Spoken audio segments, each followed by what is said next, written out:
Hey everybody, it's Bill Varney from FishTheSurf.com with your August 14th surf fishing report. So as of the last week or so, fishing has really seemed to slow down.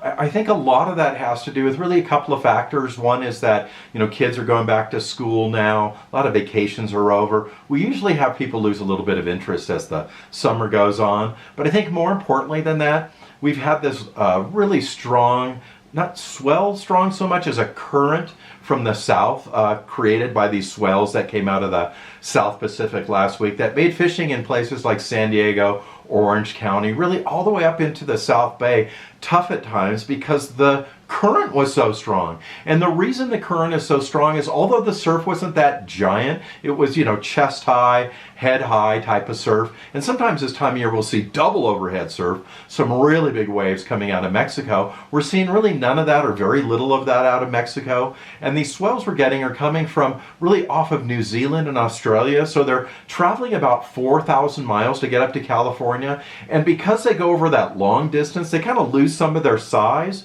But what they do is they create a tremendous amount of up coast current. And that's what we saw over the last week, which made surf fishing difficult.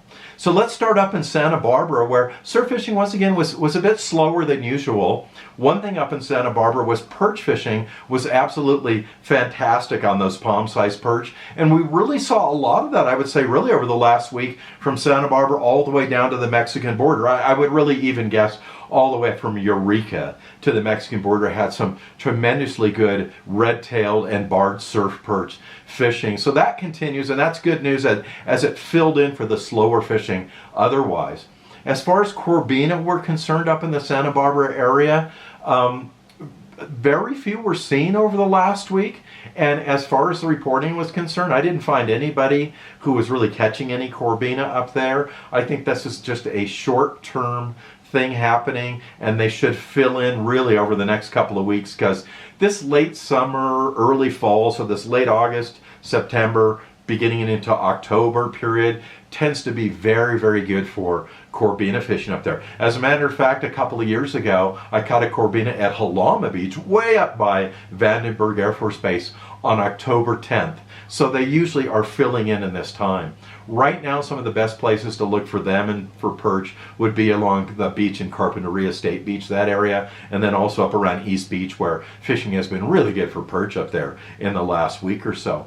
Halibet fishing in Santa Barbara has really slowed down considerably. There's been tons of sub-legals caught, but not many legals caught from shore.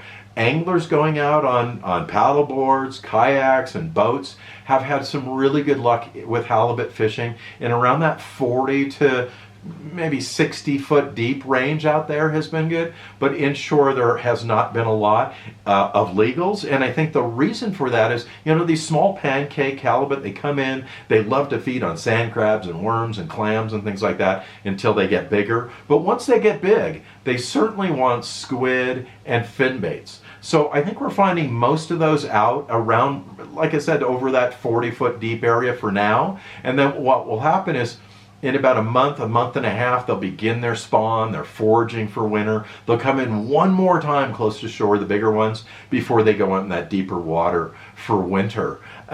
When we look back about 10 days ago when I was in Cedros Island, all of the halibut that we caught were in the 40 to 90 foot range. They were all in that deeper water. They hadn't come into the shallower water yet. So fishing up there for halibut has also been more concentrated over the last week or so. We kind of had them all along the coast from Vandenberg Air Force Base all the way down to La Conchita. This last week, the catches that we saw in the bigger numbers were places like Graveyards, East Beach, Summerland, El Capitan, just south of El Capitan, and from the Goleta Pier up to about Campus Point where the closure is there.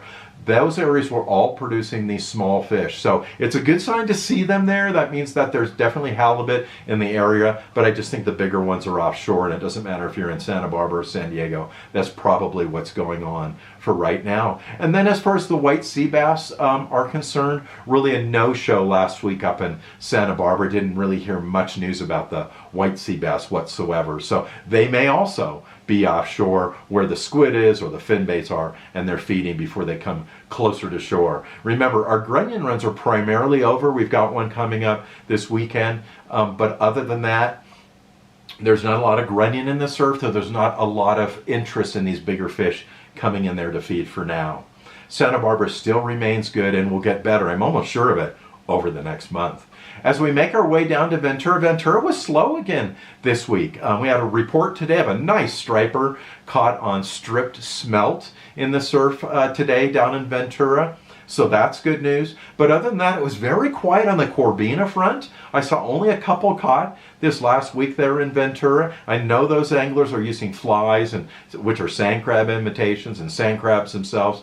But that did slow down a bit. One thing to remember there, we talked about that last week, and we'll talk about a little bit more at the end here, is about changing up your baits this time of year. There is a turnover, there, a transition in baits and food for the fish to forage on, and we need to keep our eye on that for sure. We can't keep trying to feed them the same thing and hoping for the same results. So Ventura and Oxnard had really good perch fishing, some fish up to 13 inches, anglers using lugworms, bloodworms, and grubs in that area seem to really work the best. So Ventura fishing wasn't too bad. I did see a spot fin caught there also this week on sand crabs, so there was some good fishing in Ventura, but certainly slower than the week before. And once again, I wonder if it has something to do with that current going on. As we make our way down to the South Bay, we had a really good bite on Bart's surf perch, maybe up to 10 or 12 inches, a lot of those palm size 8 to 10 inchers, and also some yellowfin croaker of various sizes up to 2 and 3 pounds, anywhere from like 12 inches to 20-inch yellowfin croakers, really in that zone from Marina Del Rey all the way down to Torrance Beach. Other than that, very quiet in that zone this week for Corbina. Couple were caught in Hermosa Beach on sand crabs at that low tide coming up to a high tide. But other than that, pretty quiet this week in the South Bay. The biggest news there was that finally some stripers are being caught off of the rocks around the Bologna Creek outlet area. This is a traditional spot for stripers, and anglers fishing out there with Lucky Craft, Battlestar hardbaits, casting crocodiles and Castmasters, and then one angler using cut anchovy had luck on fish from that 20 to 30 inch range and those stripers. So it's good to see them in that area around Bologna Creek. Once again, I was glad to hear of one caught today in Ventura. I know they're around, and fall time is one of their favorite times to feed.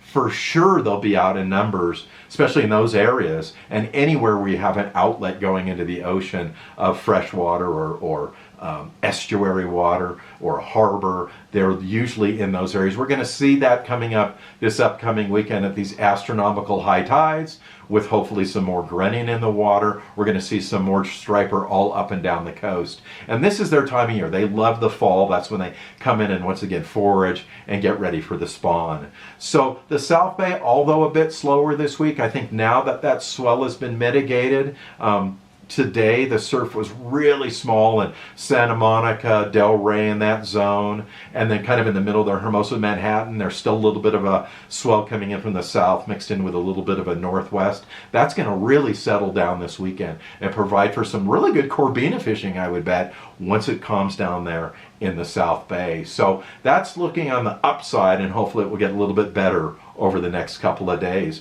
And then as we make our way down to the Orange County, that Belmont Pier zone all the way down to about the Huntington Harbor, so Belmont Pier, Seal Beach in there, have had tons. I don't ever think I've seen so many of these small 10, 12, 14-inch halibut in that zone. They are absolutely everywhere. And once again, I know the big ones are there, but they're without question offshore from the smaller ones, feeding on bigger bait, waiting for this next grunion run to come in. So that fishing has been really good. But for one angler down in that area who was smart enough to take my advice and go into the bay, catch some smelt, he caught 10 sublegals one day, along with 2 bigger halibut he lost in the surf right on the sand that looked like they're right around that legal size, and then ended up the day with a beautiful 24-inch Corbina. And then right down the beach from him, a guy fishing a drop shot setup, which was a fluke that was gray on the top and white on the bottom, pulled in a 34-inch halibut. So halibut are really, they're up and down the coast. There's got to be some big ones mixed in with the smaller ones, but the way to pick those off is to use that either live or fresh dead anchovy, smelt, grunion, sardine. All of those will work in the surf on the Carolina rig when you're fishing for both the striper and those bigger halibut for sure. And then when we make our way down to like Surfside all the way through Bolsa Chica, that was really good, really all the way through Huntington State Beach, and all the way down to the Talbot Marsh zone. That was really good this last week for those small perch. They were absolutely everywhere. There were also yellowfin croaker, once again those smaller ones, and then lots of walleye perch, especially in that Surfside zone. There seems to be a real concentration of walleye surf perch in that area. No big reports of halibut, striper, or spot fin croaker there this week, but hopefully that will pick up next week. This time of year through, gosh, about the middle of November in the Huntington Beach area, Newport Beach area, has always been traditionally very good for spot fin croaker. So look for those fish to be coming in close to shore soon. And remember, those spot fin this time of year, they might take a sand crab, they might take a grub, they might take a hard bait, but they are going to definitely be taking ghost shrimp. And ghost shrimp is definitely the way to fish them along that Orange County coast, all the way from San Onofre all the way up to Seal Beach. In that zone you're going to find them, and they love ghost shrimp this time of year. And as we get farther into the fall and closer to the winter, probably in 6 weeks when sand crabs kind of disappear off beaches in Southern California, those ghost shrimp are going to be the go-to bait for sure. And so when we go from Orange County, we make our way down to San Diego. There wasn't a lot of reports this week from San Diego. San Diego had a really strong up-coast current, which is expected this time of year, along with a lot of kelp and eelgrass in the water, made it difficult for anglers to fish. But the reports I did get said that in that Carlsbad zone, especially around Carlsbad State Beach, so Ponto, all the way up to the other side of the State Beach there, really good perch fishing down there, very consistent. Anglers getting anywhere from 10 to 20 perch in a session down there. Some of the fish all the way up to 12 inches or so, not huge ones, but tons of fun on those perch. And a couple of corbina caught down in that zone by those anglers fishing for perch down there using lugworms, bloodworms, and once again ghost shrimp. The best reports I had this week of bigger fish were all on ghost shrimp for sure. And then down there also, we saw in that zone by Ponto, a couple of halibut caught this week, just sublegals, 20, 21 inches, right around that size, on both those Battlestar, hard bass, and the Lucky Craft. Those have both been working down there. So that's the Surf Fish Report for today. If you like what you see, please subscribe and like. Please share with your friends and let them know that every week my surf report's available. I'd love to have them watch for sure. Once again, I want to remind everybody that we've got a grunion run coming up on the 23rd through the 26th. So basically Saturday through Tuesday, there's going to be a grunion run. So look forward to that. It's going to be one of the last grunion runs of the year. It's going to be one of the last times to collect grunion, which you can take up to 30. Now, it's a scheduled grunion run, which means that under their schedule, it's one of the last grunion runs coming for the year, but that doesn't mean it will be the last grunion run. So remember, grunion often run on full moons and new moon periods. Those are the astronomical tide periods, and they're going to run at high tides in the middle of the night. So when we get into September, even though it's not scheduled as a grunion run, look at your tide calendar, look and see where the new moon and the full moon are, and if you want to go out and see them then and collect them then, you can do it that time too. One of the last things I want to talk about is this transition of baits. That's what we talked about last week, so I just want to remind everybody about this. So fish have been just gorging on these sand crabs for months, and the water temperature is changing, the time of day, the daylight time of day is changing. All of these things are changing, which fish obviously notice. So this is the time for them to change their food. It's harder now for them to find sand crabs than it was in June, for example, and they've been eating them for months. So if you fish with, and we had some examples today in our surf fishing report, strip squid, strip smelt, cut anchovy, lugworms, bloodworms, ghost shrimp, and upcoming here, clams, all of those are going to work great in the surf. So if you need any surf fishing equipment, please check out surffishtackle.com.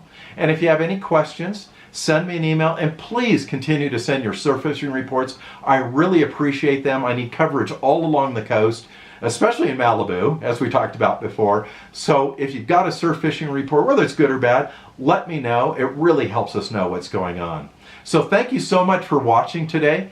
And until next week when I see you right here, good luck on the sand.